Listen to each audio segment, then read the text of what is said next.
Hello guys, अगर आपने भी एनपीटीईएल के किसी भी कोर्स में एनरोल किया है तो ये वीडियो आपके लिए बहुत ही हेल्पफुल है। क्योंकि इस वीडियो में मैं आपको बताऊंगा कि कैसे आप नेपटल के किसी भी कोर्स का फ्री में एग्जाम मटेरियल एक्सेस कर सकते हो और वो एग्जाम मटेरियल आपके लिए बहुत ही हेल्पफुल है एंड एकदम फ्री ऑफ कॉस्ट अवेलेबल है आप सबके लिए। उसके लिए या तो आपको अपने ब्राउजर पे स्वयं की वेबसाइट पे लॉगिन करना है या फिर आप अपने फोन में स्वयं का ऐप भी डाउनलोड कर सकते हो। तो मैं आज आपको स्वयं के ऐप में दिखाऊंगा कि कैसे आप अपने मटेरियल को एक्सेस कर सकते हो। तो उसके लिए आपको स्वयं ऐप को ओपन करना है। ओपन करने के बाद अपने कोर्स को ओपन करना है। मैंने बहुत सारे कोर्स में एनरोल किया है, तो मैं सॉफ्ट स्किल डेवलपमेंट इस वाले कोर्स को ओपन करता हूँ और एंड आपको जाना है गो टू कोर्स। उसके बाद आपको इसमें से कोई सा वीक आपको ओपन करना है और उसमें से कोई भी लेक्चर आप ओपन कर सकते हो। उसके बाद आपको यहाँ नीचे एआई का ऑप्शन दिखेगा, इस एआई वाले बटन पे आपको क्लिक करना है। जैसे आप इस पे क्लिक करोगे तो आपको शो होगा स्वयं एआई पावर्ड विजिट्स। इसके अंदर आपको summary notes, flash card, mind map, practice question, mock exam and assignment से प्रैक्टिस करने के लिए मिलेंगे। अब इनको कैसे पढ़ना है और इसमें क्या अच्छी चीज है क्या बुरी चीज है, क्योंकि ये पूरा एआई जनरेटेड है, तो मैं आपको बताऊंगा कि इसके एडवांटेज क्या है, डिसएडवांटेज क्या है और आपको कैसे पढ़ना है, किस चीज को इंपॉर्टेंस देनी है एंड किस चीज को स्किप करना है जिससे कि आपका टाइम बचे। सबसे पहले ओपन करते हैं हम समरी नोट्स, तो आपको इस पे क्लिक करना है समरी नोट्स पे।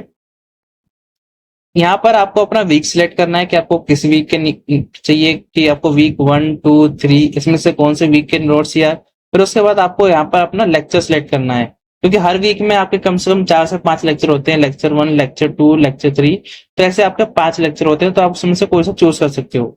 जैसे वीक में वीक 2 सिलेक्ट करता हूँ मैं। फिर उसके बाद यहाँ पर लेक्चर का ऑप्शन आ गया 6, 7, 8, 9, 10। जैसे लेक्चर 9 मैंने सिलेक्ट किया एंड आपको क्लिक करना है गो पर। जैसे गो पे आप क्लिक करोगे लेक्चर 9 के आपको यहाँ पर नोट्स मिल जाएंगे। नीचे जाओगे आपको इंट्रोडक्शन मिलेगा, फिर उसके बाद कोर कॉन्सेप्ट, यहाँ पर आपको हर चीज की डेफिनेशन मिलेगी और उसके बारे में फिर डिटेल भी मिलेगी, तो आप यहाँ से पढ़ सकते हो। नीचे आओगे तो आपको यहाँ पर डिटेल एनालिसिस मिलेगा जहां पर ये और भी डिटेल में आपको एक्सप्लेन करते हुए मिलेंगे।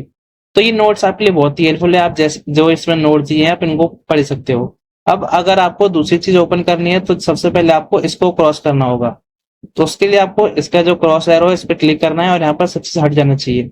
उसके बाद आपको दोबारा एआई वाले ऑप्शन पे क्लिक करना है। अब हम फ्लैश कार्ड ओपन करेंगे, तो फ्लैश कार्ड वाले ऑप्शन पे क्लिक करना है। फिर ऊपर सेम आपको वीक सिलेक्ट करना है या लेक्चर सिलेक्ट करना है और यहाँ पर डिफिकल्टी लेवल कि आपको हार्ड, मीडियम, लेवल, इजी कौन से फ्लैश कार्ड पढ़ने हैं। फ्लैश कार्ड में कुछ नहीं होता, आपको एक टॉपिक दिया होता है और उसके ऊपर कुछ डिटेल डेफिनेशन या फिर उसका आंसर दिया होगा। जैसे ये वाला है, what is the relationship between soft skill and communication as described in this lecture. तो जैसे आप इसके ऊपर क्लिक करोगे फ्लिप द कार्ड, तो फिर नीचे आपको इसका आंसर मिलेगा इसके बारे में, that soft skill are the superset and communication is a key subset within it। ऐसे आपको बहुत सारे मिलेंगे और आप यहाँ इनका यहाँ मीडियम डिफिकल्टी लेवल देख सकते हैं, मीडियम है और हार्ड भी है। आपको इस पे बस क्लिक करना है एंड ये उस पर एक्सप्लेनेशन या फिर डेफिनेशन शो करेगा आपको। तो ये भी बहुत ही हेल्पफुल है, आप हर एक लेक्चर में जाके देख सकते हो। आपको सिर्फ लेक्चर सेलेक्ट करना है एंड गो पे क्लिक करना है, तो ये भी आपके लिए बहुत ही हेल्पफुल है। अब इसे हम बंद करेंगे तो आपको सिंपली इस क्रॉस वाला आइकन पे क्लिक करना है। हम इसको क्रॉस करेंगे एंड दोबारा एआई वाले ऑप्शन पे क्लिक करेंगे। उसके बाद नेक्स्ट है हमारे पास माइंड मैप। मेरा सजेशन है कि आप इस माइंड मैप को स्किप कर देना और रीजन भी बताऊंगा कि ऐसा क्यों। अब चलिए इस माइंड मैप को ओपन करके देखते हैं किसमें क्या है। तो यहाँ भी आपको वीक वीक सिलेक्ट करना है, लेक्चर सिलेक्ट करना है, जैसे लेक्चर 4 एंड गो पे क्लिक करना है। तो यहाँ पे आपको माइंड मैप मिल जाएगा। जैसे आप किसी टॉपिक को ओपन करोगे तो फिर अभी ये फोन है तो उसमें छोटा दिखाई दे रहा है, तो आपको यहाँ पे उसके सब टॉपिक्स भी दिखेंगे। पर जैसा मैंने बताया कि आपको ये स्किप क्यों करना है, क्योंकि आप देख सकते हैं कि वीक वाइज तो है ये। जैसे वीक 6 पे मैंने क्लिक किया तो उसके 5वें लेक्चर के लिए माइंड मैप शो कर रहा है मुझे। पर माइंड मैप हमें ऐसा चाहिए कि पूरा कोर्स का एक माइंड मैप हो या पूरे वीक का एक माइंड मैप हो, जिससे कि हम कम समय में समझ पाए कि हमें क्या क्या टॉपिक्स पढ़ने हैं, क्या क्या टॉपिक्स में ऐसे हैं जो इम्पोर्टेंट हैं, कुछ टाइप्स वगैरह। तो ये माइंड मैप एक तरह से बहुत लेंदी हो जाता है, क्योंकि अगर आपके 8 वीक है, हर एक वीक में 5 लेक्चर है, तो 40 माइंड मैप आप क्या करोगे? 40 माइंड मैप्स का आपके लिए कोई यूजफुल नहीं है माइंड मैप, तो आप इसको स्किप कर सकते हो। अब हम नेक्स्ट चीज ओपन करते हैं। उसके बाद आते हैं प्रैक्टिस क्वेश्चन। तो ये जो प्रैक्टिस क्वेश्चन है आपके लिए बहुत ही इंपॉर्टेंट है, बहुत ही हेल्पफुल, क्योंकि इन क्वेश्चन को पढ़ के आपको अंदाजा लगेगा कि आपके एग्जाम में कैसे क्वेश्चन आने वाले हैं, उसके अकॉर्डिंग आप अपनी प्रिपरेशन भी कर सकते हो। तो प्रैक्टिस वाले क्वेश्चन को आपको ओपन करना है, फिर यहाँ पर वही वीक, आपको वीक सिलेक्ट करना है, वीक के बाद आपको लेक्चर नंबर सिलेक्ट करना है, फिर डिफिकल्टी आप ऑल पे रहने देना है एंड गो पे क्लिक करना है। फिर उसके बाद आपको नीचे क्वेश्चन शो होने लग जाएंगे, आपको क्वेश्चन पढ़ना है, उसके ऑप्शंस को देखना एंड किसी भी ऑप्शन पे क्लिक करना है। एंड जैसे ही आप इस व्यू आंसर पे क्लिक करोगे तो आपको इसका आंसर शो कर देगा, जैसे हमारा इनकरेक्ट आंसर था, करेक्ट है ऑप्शन ए, एंड नीचे उसका एक्सप्लेनेशन भी मिलेगा। तो यहाँ पर प्रैक्टिस के लिए तो बहुत क्वेश्चन है, हर एक लेक्चर के लिए कम से कम 20-25 क्वेश्चन है, तो आप अच्छे से प्रैक्टिस कर सकते हो। आपको उस पर क्लिक करना है, फिर शो व्यू आंसर पे करोगे तो आपको उसका आंसर दिखा देगा, करेक्ट है तो ग्रीन आएगा एंड नीचे उसके एक्सप्लेनेशन। अब इसकी तो खासियत ये होगी कि आपके लिए बहुत इंपॉर्टेंट है, आप अच्छे से प्रैक्टिस कर सकते हो, पर इसकी एक डिसएडवांटेज है, क्योंकि ये कंटेंट पूरा एआई जनरेटेड है। तो मैंने इसमें नोटिस किया है कि जो मैक्सिमम क्वेश्चंस है उस उनका आंसर बी, ऑप्शन बी या ऑप्शन सी में ही है। अब मैं आपको दिखाता हूँ, जैसे सेकंड वाला है तो इसका आंसर है सी, एंड उसके बाद दोबारा आंसर सी, फोर्थ वाले का आंसर हम देखें डी, चलो ये डी आ गया, फिर बी एंड सी। तो आपने देखा कि ज्यादातर जो है वो बी एंड सी में ही है। यहाँ पर दोबारा बी आ गया और यहाँ पर दोबारा बी आ गया, तो ऑप्शन ऐसे होने चाहिए कि ए बी सी डी सब मिक्स होना चाहिए, पर जो मोस्टली आंसर्स है इसमें बी एंड सी में मिलते हैं, क्योंकि ये एआई जनरेटेड है। चैट जीपीटी से भी मैंने क्वेश्चन जनरेट करवा के देखे थे और जेमिनी से, तो दोनों में ही ऑप्शन बी एंड सी को ही जनरेट करता है। इसमें भी ऑप्शन बी, एंड उसके बाद यहाँ पर ऑप्शन, इसमें भी बी इंक्लूड ही है, एंड 12 को देखेंगे तो इसमें बी। तो वैसे तो ये बहुत ही हेल्पफुल है, पर आप इससे ये अंदाजा मत लगाना कि आपके जो एग्जाम में है उनका आंसर बस बी एंड सी में होने वाला है, क्योंकि आप कोई भी कोर्स ओपन कर लेना, किसी के क्वेश्चंस आप ओपन कर लेना, जो ये प्रैक्टिस क्वेश्चंस है सबका आंसर या तो आपको बी में मिलेगा या फिर सी में मिलेगा, मोस्टली इनमें ही। ए और डी तो बहुत कम मिलेंगे आपको। जब आप इनको पढ़े तो आपको अपने माइंड में ये नहीं सेट करना है कि उसके जो आंसर्स है वो ओनली बी एंड सी में आने वाले, तो एग्जाम में भी हम ऐसे ही कर देंगे, तुक्का मार देंगे। ये गलती आपको नहीं करनी है।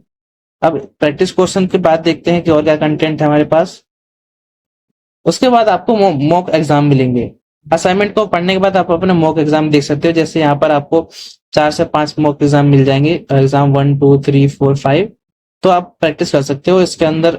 जैसे मॉक 3 किया तो उसके अंदर क्वेश्चन से पहले आप इनको पेपर पे सॉल्व कर लेना, एंड उसके बाद 100 आंसर करके आप इसके आंसर चेक कर लेना कि आंसर आपके करेक्ट है कि नहीं है। अब यहाँ पर भी देखिए कि आंसर सी बी, ये बी सी में आंसर है, सी सी एंड ये तो ये में आ गया, चलो ये भी सी, फिर ये सी।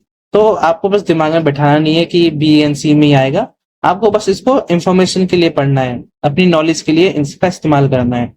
आप चाहे तो इसको डाउनलोड भी कर सकते हो। अब उसके बाद मॉक टेस्ट हो गए। नेक्स्ट यहाँ पे आपको कुछ असाइनमेंट भी मिलेंगे। अब इसमें आपको क्या करना है, जैसे आप प्रैक्टिस करेंगे तो इसमें आपको एक टेस्ट की तरह है ये भी, आपको क्वेश्चन दिए जाएंगे, उसके अंदर आपको टाइप करना है और इसको स्किप करते हैं। कुछ ऑप्शंस वाले भी होंगे, कुछ थ्योरी वाले होंगे, पर आपके एग्जाम में रिटर्न का कुछ आएगा नहीं। आपको आपके एग्जाम में सिर्फ एमसीक्यू क्वेश्चन आने वाले हैं। पता नहीं ऐसा क्यों दिया उन्होंने, क्योंकि आपका एग्जाम तो पूरा एमसीक्यू बेस्ड होने वाला है, आपको कुछ उसमें टाइप वाइप नहीं करना है।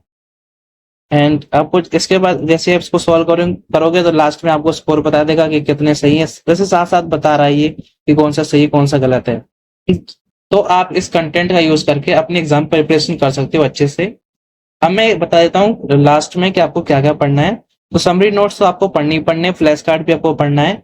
माइंड मैप आपको आप मत पढ़ना, आप इसको स्किप कर सकते हो, क्योंकि प्रैक्टिस क्वेश्चन आप जरूर करना, मॉक टेस्ट भी जरूर करना, पर इन दोनों को करते समय आपको ध्यान रखना है कि बी एंड सी, इस वाली चीज को बस इग्नोर कर देना, ये आपके लिए अच्छा होगा। ये इग्नोर करना, इससे ये मत समझना कि आपके एग्जाम में ओनली बी एंड सी में आने वाले हैं, वहां पर ए बी सी डी कुछ भी आ सकता है।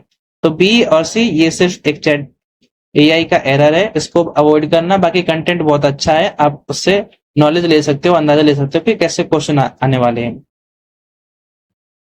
इसके बाद अगर आपको कोई भी डाउट आता है, कोई भी इशू आता है, तो आप हमसे पूछ सकते हो कमेंट में। हम आपके कमेंट का रिप्लाई करेंगे और आपकी अगर कोई प्रॉब्लम होगी तो पर्सनली भी हम उसे सॉल्व करने की कोशिश करेंगे।